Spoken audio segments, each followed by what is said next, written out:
And welcome to Understanding Photography with Kim Ayres, episode 185. Today we're going to be doing a feedback session. Susan, Viji and Jack have all sent me images and questions to try and work our way through. And then later on I'll be telling you about what we've got coming up in the next few weeks. So stick around. If you happen to be watching live, then leave a comment. Let me know where you are. Tell me what you're up to, what the weather's like, all the usual kind of stuff.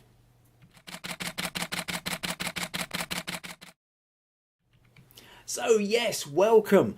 Here we are, live on YouTube, unless you happen to be watching the recording, of course. So if you happen to be, if you feel like it right now, click the like button. That always helps. Subscribe if you want, or you can watch until you get towards the end and then decide whether you want to subscribe or not.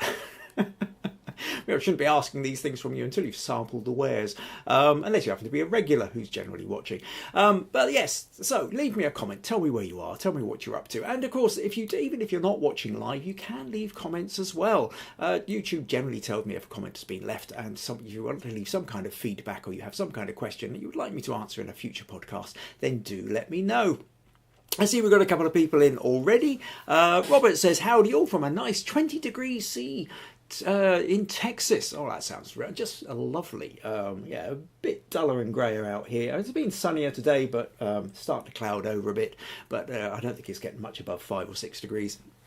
Viji says, good evening everyone, a sultry night from India. Oh, that sounds rather exotic and lovely. April says, hello everyone from sunny Long Island, New York. Susan says, hello everyone from a bright and sunny Kirkcudbright, Scotland, still a bit chilly though. Meg says, afternoon everyone. Stacey says, good morning to all, cold and sunny today. And a birthday weekend. Oh, happy birthday Stacey. Right, okay, so that's we have people in, we have photos to look at. So let's do a little quick update on the Smug Points leaderboard. So currently, our top contributors for February so far, Marilyn is topping the leaderboard with 75 Smug Points, Susan is in second place with 55, and Janet, Viji and April have all tied at 50 apiece. So that's the February Smug board. But if we're talking about the quarterly, which is it's sort of the first 3 months of the beginning, since the beginning of the year, of course we're only a month and a half through them. But our current top, Janet, is topping that with 130 Smug Points. April is in second place with 115. Viji is in third place with 110. But Marilyn and Susan are very close, following up with 105 Smug Points each. So everything to play for. So, Smug Points, for anybody who's not sure or would like a little reminder, are based on the amount of contribution that you give to these podcasts, because these podcasts are a two-way thing. I mean, yes, I give the podcast, but I deliver them, but they're also about you. You send me images, you chat, you feedback, and that's really what makes these, rather than, these are live, they're not just recorded, they're not just, you tune in, you kind of grab the little 5-minute video and go away again. We've kind of got a community here. We're coming up to nearly 4 years since I began these podcasts, and we built a beautiful community around this. So, but it only really works if the contributions are there. And because of that, I started up at the beginning of this year the idea of Smug Points. So if you happen to be watching here live now, leave a comment and let me know you're here, because that way you automatically get 5 Smug Points. If you enter one of the challenges, you get 10 Smug Points. If you stick a photo in for critique, you get 25 Smug Points. If you bring a friend and then they start commenting, you get 30 Smug Points. And if you give me an idea, which I then turn into a podcast, because I'm always looking for new ideas for that, you also get another 30 Smug Points. So lots of Smug Points to be won. What they translate into? Still working that one out. Well, partly. What we will be doing, though, is the winner per quarterly, so who gets the most over 3 months, will then get a chance to have a podcast dedicated specifically to them, to their images, to their topic of choice. It's essentially turned over to what is the most important thing to you that you personally would like, and then we will dedicate the podcast specifically to that, rather than necessarily picking together little bits from what you're gathering from other people's contributions. So, something definitely worth building up your Smug Points for. Okay, so that's the idea behind Smug Points. We've got a couple more joined us. Peter says, hello from Hunmanby in North Yorkshire. And then there's a few people wishing happy birthday to Stacey. John says, good day, all from Ohio, where the weather is up and down like a yo-yo. Right, okay, excellent. So let's make a start. So today then, what we're going to be looking at is, let's start with Viji, I think. So let me go in and find Viji's pictures. So what Viji had to say was, I was taking a short break at the office. I removed my bracelet and placed it on my laptop in a polished surface and tried to capture the reflection. I did not edit, I only cropped, and the photo was taken with the mobile. Let me know which one is the better angle, why you feel it's a better angle you prefer. Also, if there is some other way to crop it better. So she sent in two versions. So we have this version, and so what we've got is we've got this lovely bracelet, which Viji. So Viji also says it's my favourite bracelet. I never get bored of it. It's a very old one, but it's priceless for me. So she's placed it, and we can see that it's reflecting, as well as being on a slightly sort of matte silvery surface. The Apple logo is catching the reflection, where it's then become quite mirrored, and then there's some kind of board or other surface behind in the back. So that's one shot, and then she also did this one from a slightly different angle, slightly lower down, slightly different reflection, a little bit more of the backdrop or the back plate there, and then she sent in this to show us actually the setup that she got. So she's got the bit of board at the back and then the laptop with the bracelet on top of it. So the question is really she's asking which of the crops did I find better? Do I prefer this one? Do I prefer this one? And is there anything else we could have done with it? So this is, as she said, I mean, pretty much unedited. And so the first thing that strikes me, first of all, I think it's a fun idea. I love the idea that during a break in your office, you just thought you would try something out. You take your bracelet off. What have you got immediately to hand? You've got your laptop. You've got a little bit of mirror surface. You grab your bracelet, you shove it on, you play around, whip out your phone and play around and take a few shots. That's brilliant. That's exactly the kind of mindset which is fantastic for growing and developing your photography. How can you take ideas? What can you grab from there every day? Brilliant idea. The next thing is what could you have done differently, or what works, what doesn't? Now, the thing that strikes me, I will just say about the angle of the bracelet is with this one, you see this, you've got the round part of the bracelet, and then you've got this bit that runs 90 degrees parallel to it here. And with this, in this one, it just sits inside the circle of the bracelet. And with this one, it comes above the circle of the bracelet. Now, advantages and disadvantages to both.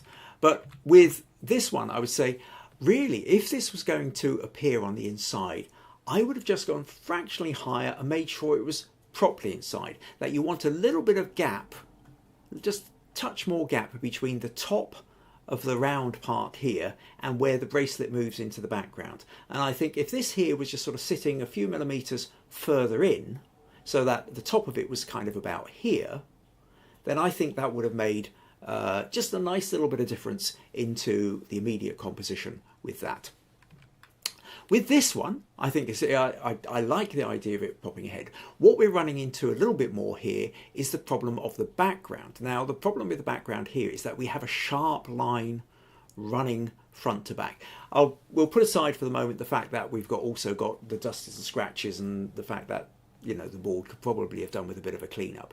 But this line cuts through and therefore kind of throws the whole balance out. Now, I can't do it not quite so easy to do with this one, but if not that one. What am I doing here? Where have I gone? Right, that's what I'm trying to do. Right, okay. Let's go back. Open Photoshop. That's what I was trying to do. Okay, so what I'm going to do with Photoshop is not this one, this one. Let's open with Photoshop. And I just want to show you something about the background here, which is really, I think, where we see the line running through the middle. Now, if I just take, in this case, the spot healing tool, and I just make it big enough that if I run it along, just along the top there, taking out this light bit, what it should hopefully do is just grab the texture that's from below, and yeah, there we go. And I think you can see instantly that helps the composition. Now, the problem with your other photo, with this one, is that we can't really do that without losing the top of that edge of the bracelet there. If I just drag that through, it's immediately we're going to lose that bit. So in order to get that lining up with the rest, it then gets incredibly complicated, having to draw tiny, minute little lines, get outlines, chop and change the back. I mean, it is possible, but it's not worth it. So kind of what you're up against here is you've got your bracelet and you've got your surface, but what you haven't thought so much about is the background. You partially thought about the background. Let's put a piece of card there instead of the office or an untidy desk or whatever else might happen to be the other side of that piece of card. And that's good. But this line that runs through the middle of it cuts in a strange way. So that's really one of the things I would say is start thinking about the ways that whether it's possible to bring the bracelet further forward, whether it's possible to have a slightly different background, or how you would sort of blend it in if you're going to do something like that. Other things you can do with this then, if I take the levels, just bring it up a little bit brighter, something like that. The other thing that strikes me is we're getting I can see, there's a nice kind of little bit of red reflection. This red stone isn't really showing up so much. Perhaps if we take, not that tool, we take the dodge tool, got it on mid-tones, I'll whack that up a little bit just for a kind of quick, rub this over a few times.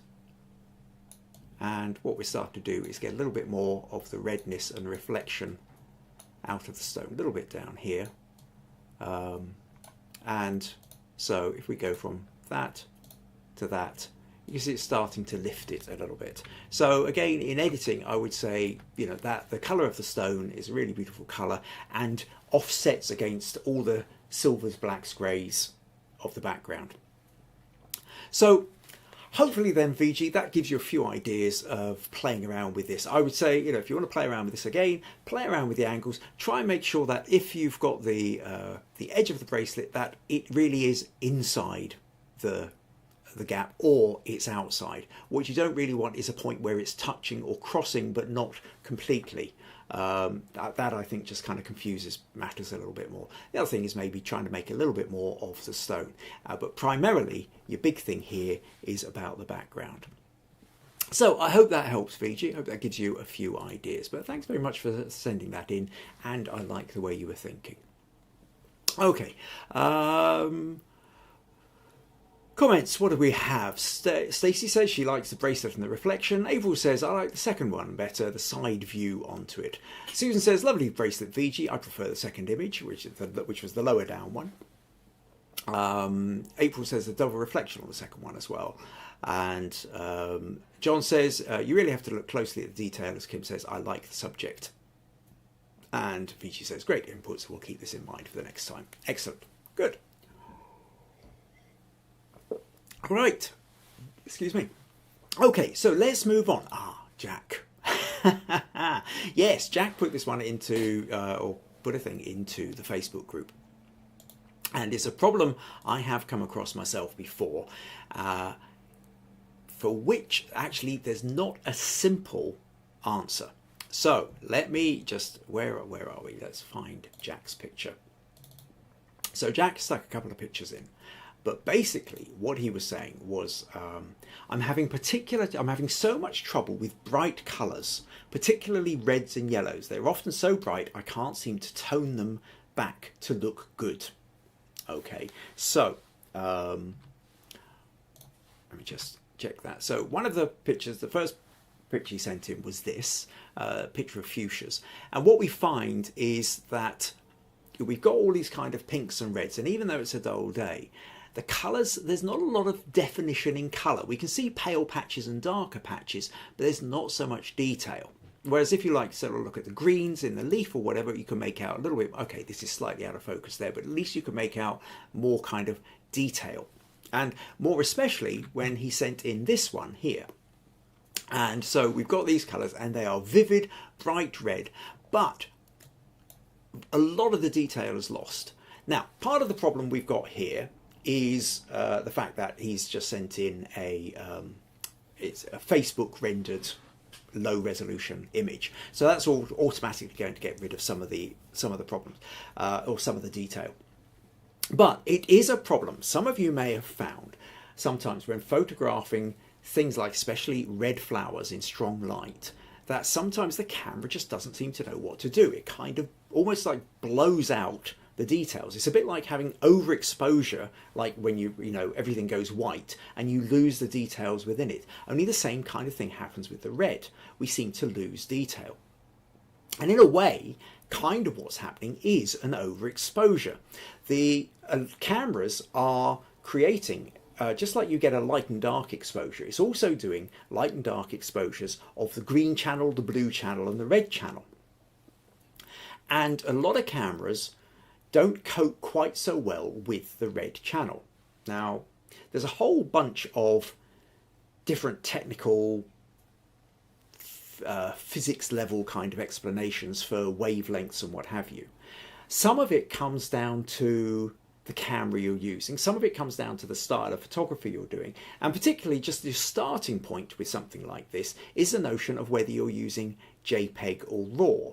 If you're just shooting straight JPEG, where the camera is converting it all for you, you are always going to lose more detail. So as such, your starting point at the very, very least is shooting RAW, because there's more chance of being able to bring out detail. But then also what happens is different camera manufacturers have slightly different ways of interpreting colour and wavelengths.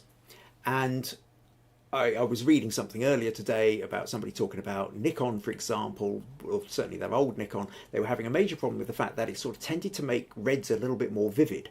They switched over to a Sony system, which seemed to be better with the reds, but then their purples kind of never quite looked right and ended up being a little bit too blue for their taste. So there's very rarely one perfect ideal answer. What tends to happen is you end up with a kind of everybody's kind of compromising somewhere along the line, and then so it partly depends on your manufacturer who's doing it. Now, what I thought I would do with this is I'll show you part of the problem. Is if I had I took a picture of a peony, and it's a sort of reddish peony with sort of very slight starting to move into the kind of magenta-ish, but this kind of red is fairly red. I mean, you would nudge yellows a little bit, yellows into the white balance into the yellows a little bit, and it would be redder. And that it becomes another part of it, your white balance. Where's your white balance sitting? But what we find again here, if I zoom in, so what I've now got is I've got a high resolution JPEG version. You can see that there's not a lot of definition where the light's coming through and hitting the tip of these leaves particularly.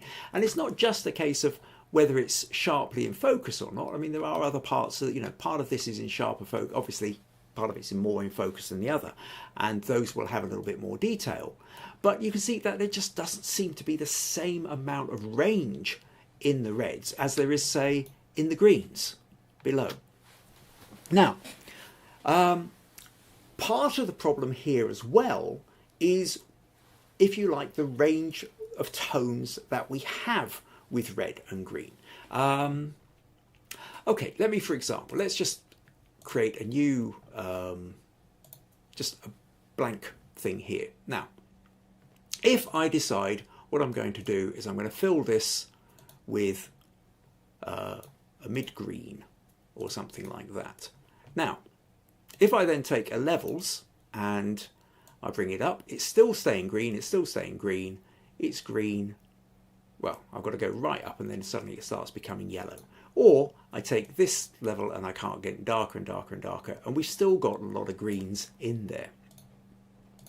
If, on the other hand, I go to a mid-range red, so where do we go?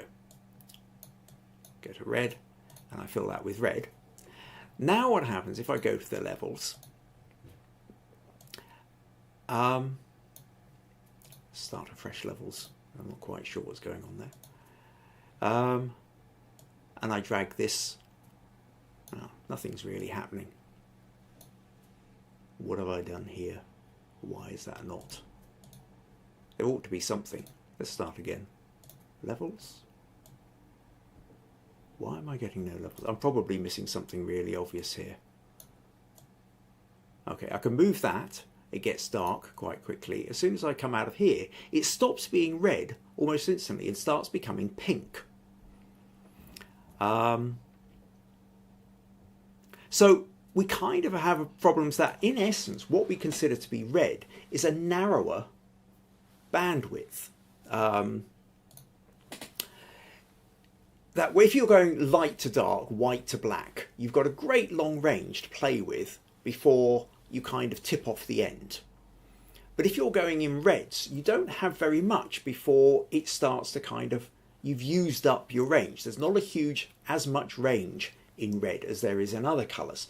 So that means you can kind of end up a little bit with problems of the fact that, so there's an interpretation level going on. But let me show you something else with this.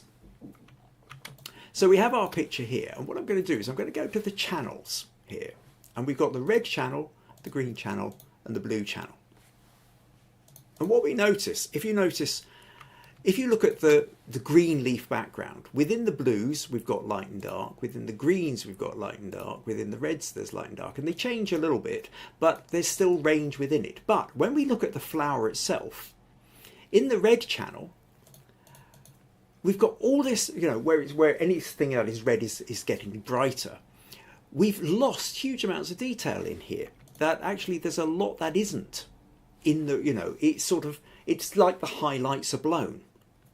And this is kind of, again, coming down to how your camera is reading reds. It might be mid-range, it's not overexposed, but for the red channel, it is overexposed. And because it's overexposed, we've lost detail within it. When we go to the green channel, now, this is obviously at the opposite end, it's made all the middle part of it completely black. But actually, some of those highlights, we suddenly have a bit more detail, we have a little bit of detail in. And then if we go to the blue channel, we notice there's more of a range in the kind of mid. So actually, we have more of a range of light to dark, texture, stuff to play, detail to play with in the blue channel, certainly around the highlights, than we do in the red channel. You see the red channel, it's all blown in the blue channel, but we've lost it down in the center. Now, if you really want to kind of get and play around with this, what we can do is I can make a copy of that layer. I can come up to here. I can paste it on top of here. Now, then what I do is if I take this down to luminosity, then what this is doing is it's making this whole picture the same luminosity as, so the same light and dark levels as that blue layer. But what's happened is we've lost stuff in there because the blues wasn't picking up the shadows. So another option we can do then, if we really want to play around, is if I go in and I do, let's say I select a color range and I select just these these tip colors here where we've got that kind of purple, where the kind of blown highlights were, something like that. So I've selected them. I come back to here and then I create a mask, sort of an inverse mask. No, that's not, wrong layer, that's what's happening. Yay, that's what I wanted to do. So what happens now is I'm using that blue layer just to bring in a little bit more detail. Oh, sorry, the green layer, blue layer, to bring a little bit more detail into it. Now that's maybe a bit too bright, so I just nudge that down a bit or bring it to something like that. And what we can see is I've now got a little bit more detail in those tips, which were blown out in the red channel. In the red channel, we just lost all the detail. So I've taken the detail that was in the blue channel and sort of superimposed it. Having done that, however, we've also, it's sort of making it slightly pinker. We've maybe not got as rich a reds as we had. And we're still back to the problem that if we start shifting everything too much into the red, we're going to lose everything. So maybe at this point, if I kind of merge those layers together in there and I go into camera raw See, if I nudge this, I start moving into the yellow, we start losing too much detail again. So that we're kind of so limited. If I go that way, we lose more detail. We're very, very limited in what we can do. Maybe at this point I can, give it a little bit of clarity, a little bit of texture, maybe bring the shadows up a touch, something like that. And so that sort of brought out a little bit more texture into the, and if I wanted to keep that separate from the background, again, what I might do is mask that and then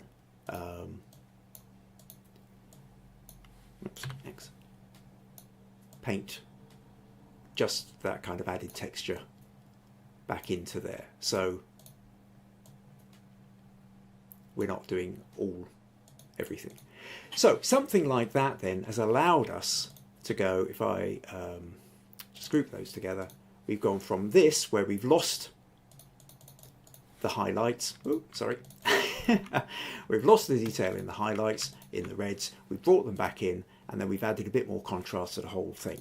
And that way we've now got more out of it. But as you can see, it's a lot of messing around, but that's in essence where you end up having to play. And you can only really play like that if you've got, well, it certainly helps if you've kind of taken your shot in RAW in the first place. I mean, I'm just using a JPEG here, but but it's a fairly detailed one, high resolution. But RAW would have just given me a little bit more detail, not a huge amount more, it has to be said, but a little bit more to play with, and I can draw a little bit more detail out of it. But it's understanding that you were talking about having problems with photographing reds. It's fairly universal. If you type this into Google and go searching, you'll find a lot of articles written, but people will go to great long lengths for trying to correct it. Some of them far greater lengths than the ones that I've been to here. What you can see is that it's not necessarily an easy fix. You have to be really careful about the exposure of your camera and understanding that your red channel might be overexposing, even if the overall exposure, light exposure, is kind of normal. And so, but there are ways that you can correct by going in using something like the blue channel or the green channel to find the details which have been blown out of the red channel. Having said that, you then lose some of the red in the color when you come to processing it. So it's a balance, it's a playing around. Trying to grab accuracy in the way that your eyes see it might be slightly more tricky. But then one of these terms, these phrases I think I used last week, but I've now come to love, which is photography is not about what something looks like, it's about what something looks like as a photo. Okay? And it's about your choice as to how you decide to make it look as a photograph. Is it an interesting photograph rather than is it an absolute accurate representation of what you saw in front of you?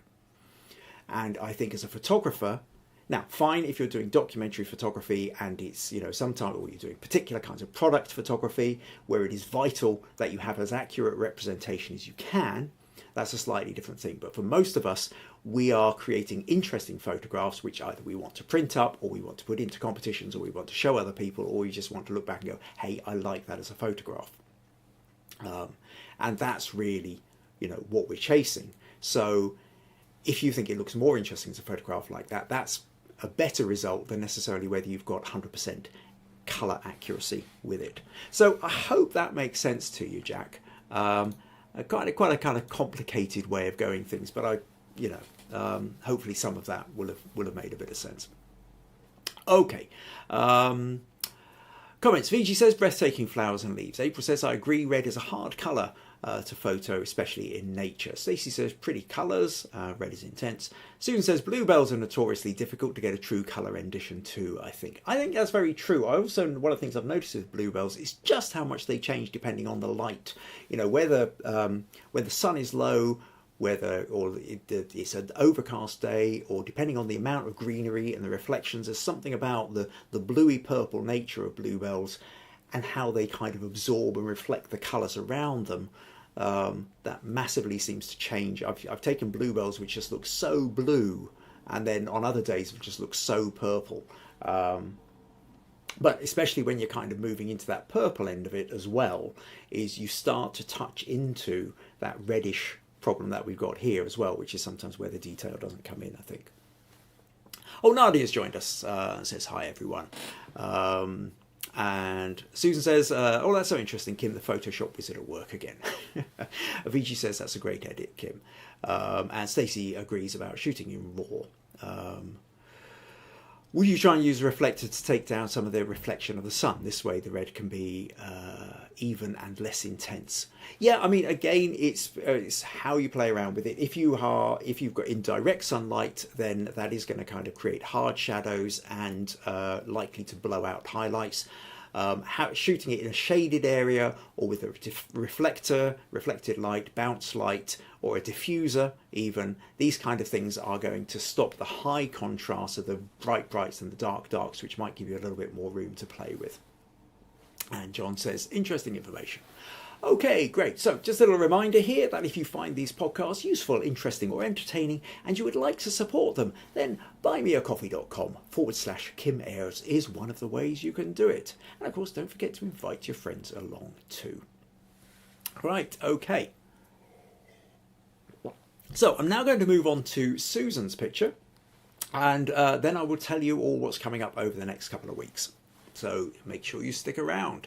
So where are we? So let me pull up Susan's picture here and let's see what Susan says.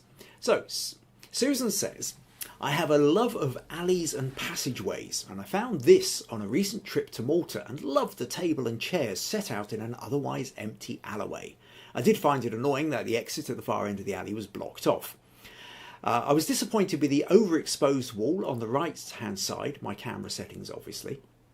My attempts at improving the image are very limited. I'm no expert in Photoshop. I did crop the image and remove some of the unwanted stuff, the pipework next to the tables, and I repaired some of the pavement, etc., and dodged and burned a few areas. I would be interested to see how you would improve the image. So yes, alleyways, nice little table and chairs set out.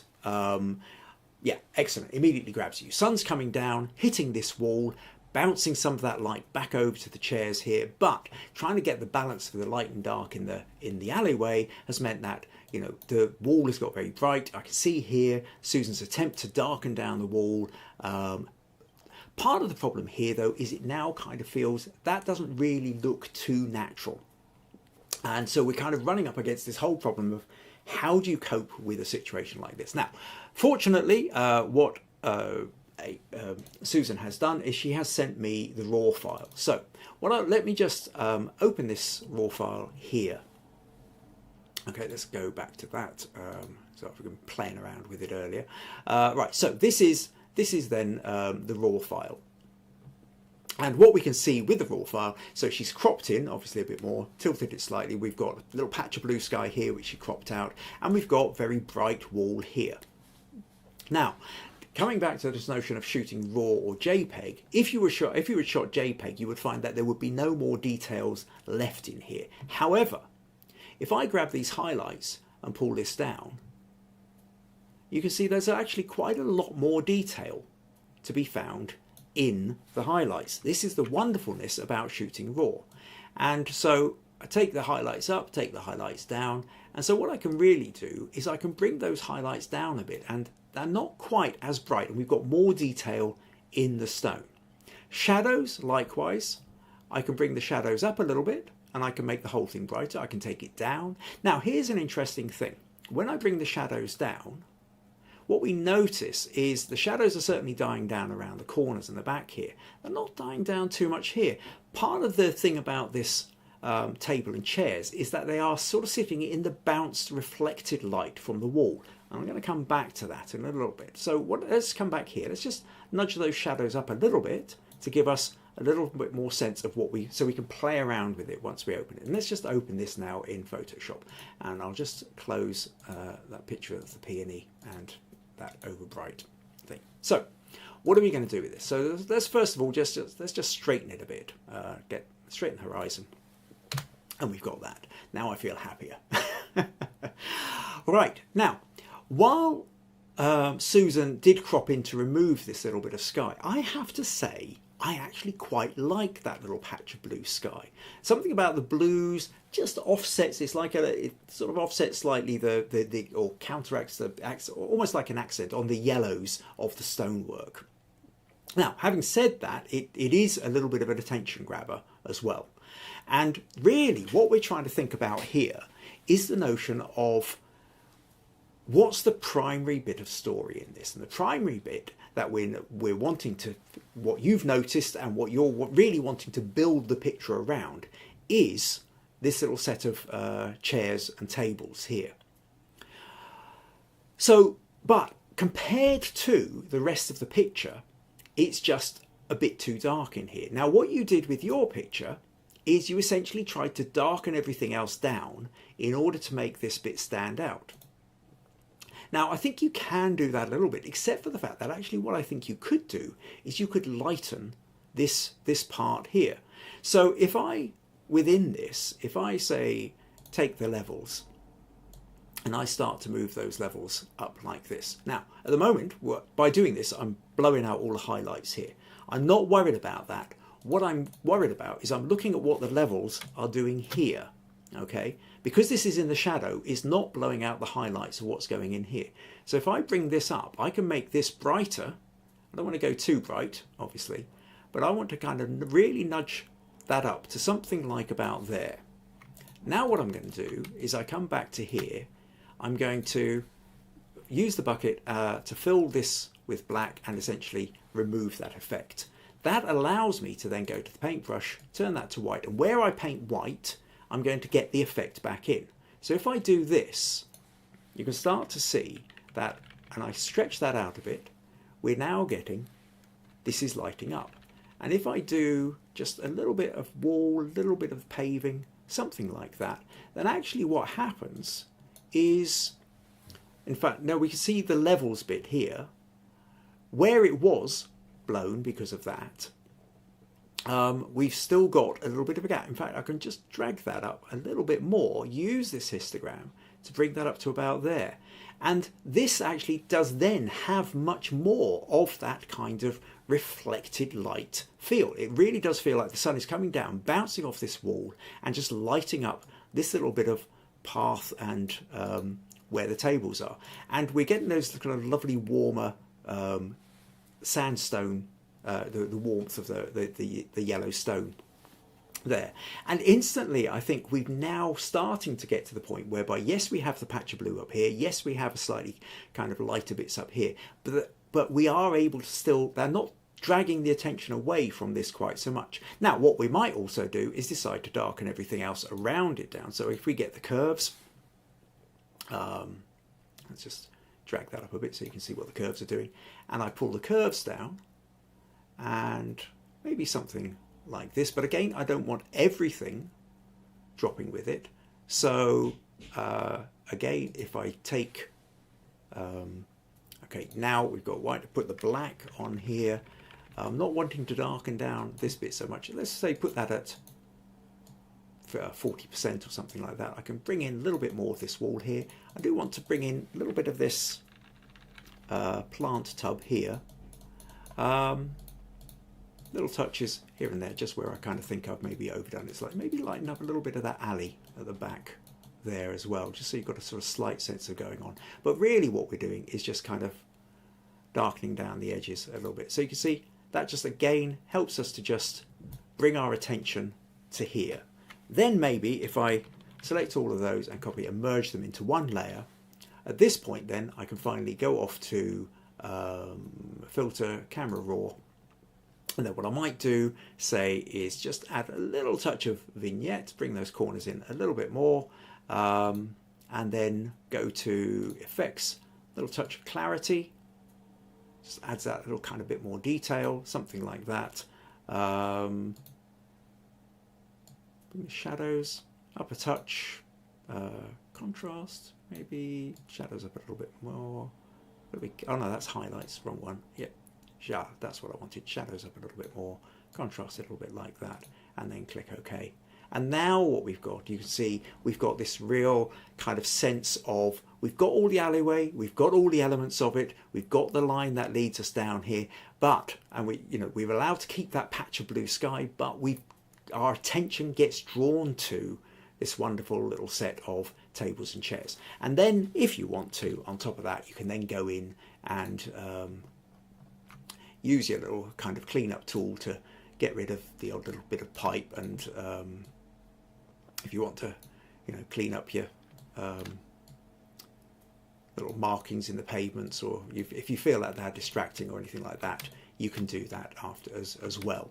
But I think something like this, now we've got the alleyway, our attention is drawn immediately to the tables and chairs. But once we've noticed the tables and chairs, we can now allow ourselves to sort of look around, love that patch of blue sky, which I now really feel is a kind of beautiful accent to the warm yellows of the sandstone. But because our attention is drawn here, that just becomes an addition rather than a distraction, which is the important part of that. So that's kind of the way I would go about it. First of all, you've shot in RAW. This allows you to take your highlight slider, bring it down, and get more detail out of where the sun is hitting the wall. Not only getting more detail from it, but by getting more detail out of it, you're automatically darkening it down a bit. You're taking away some of the lights.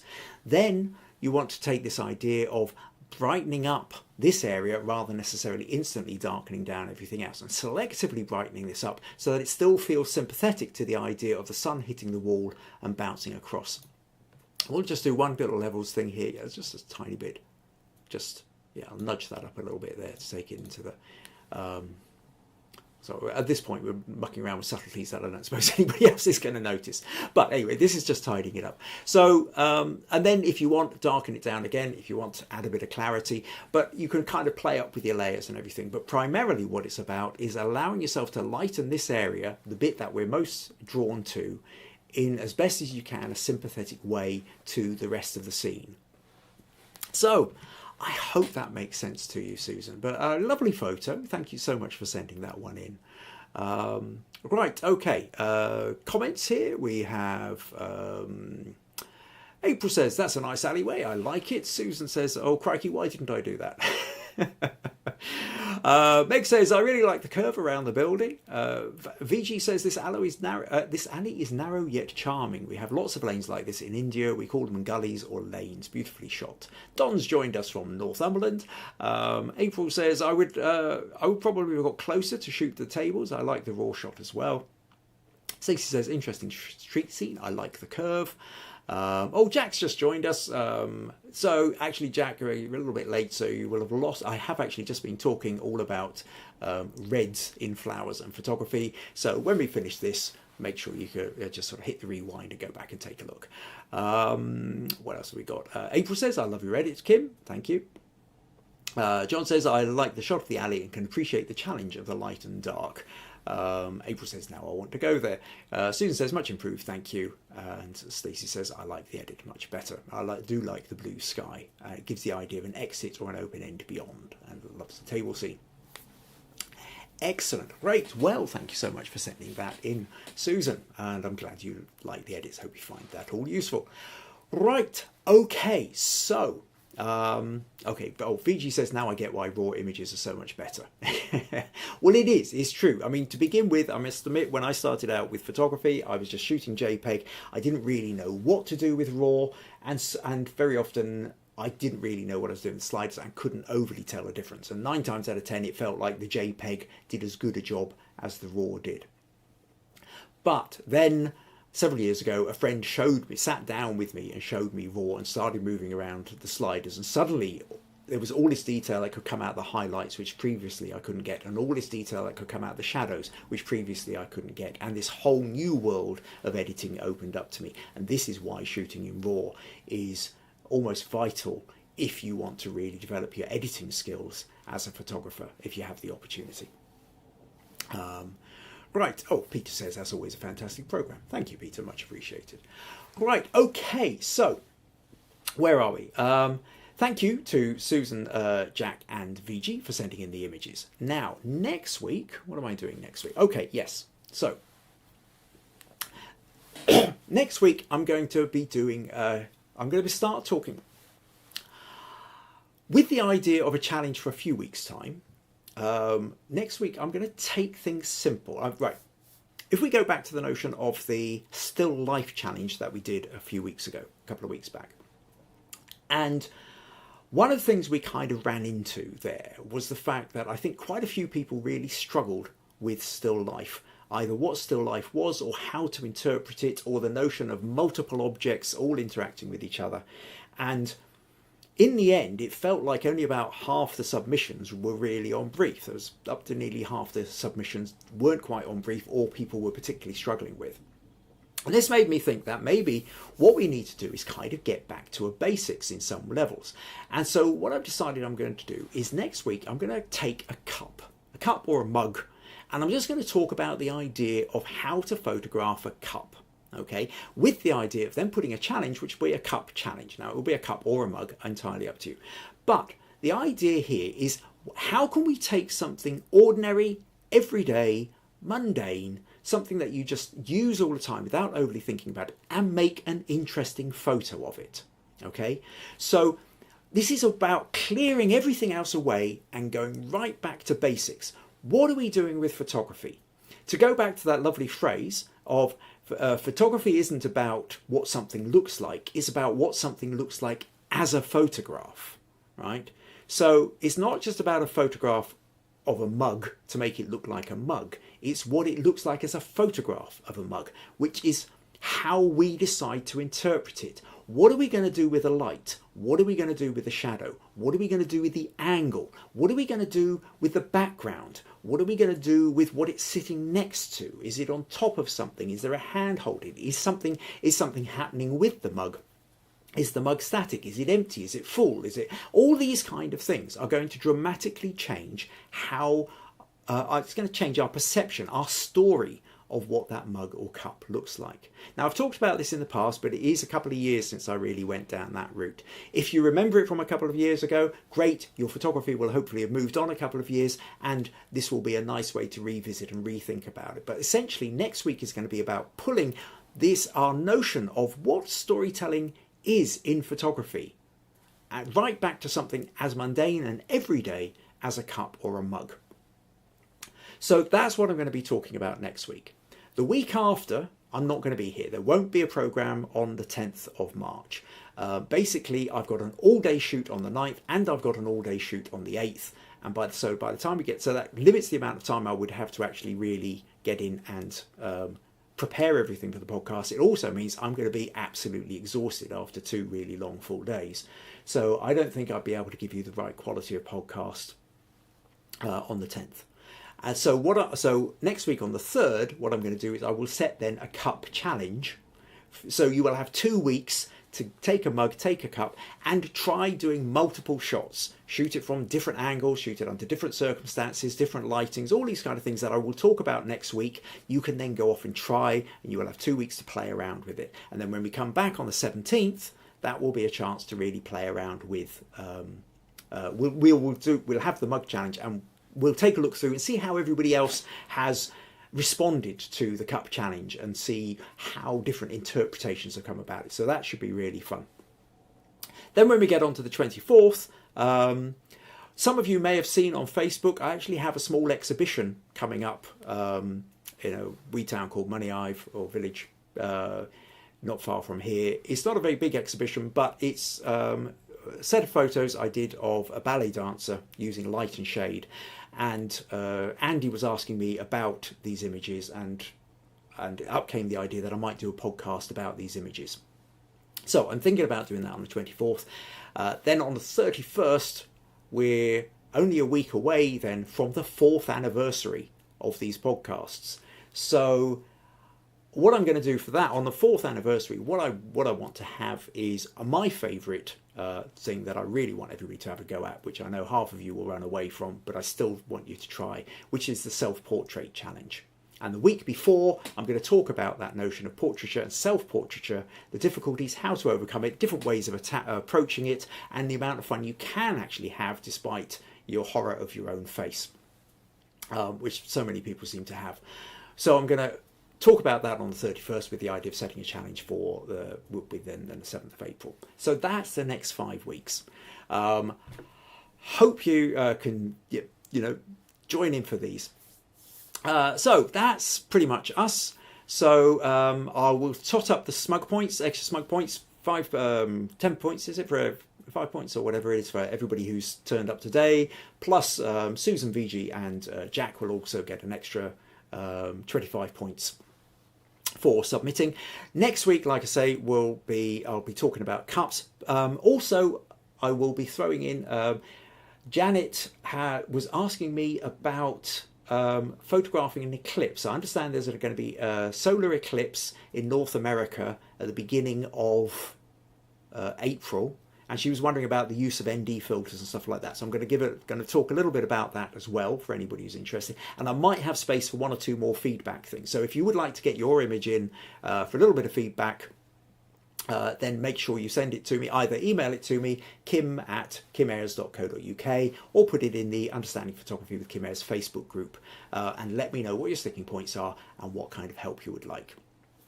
Right, okay, so I think that pretty much brings us to a close.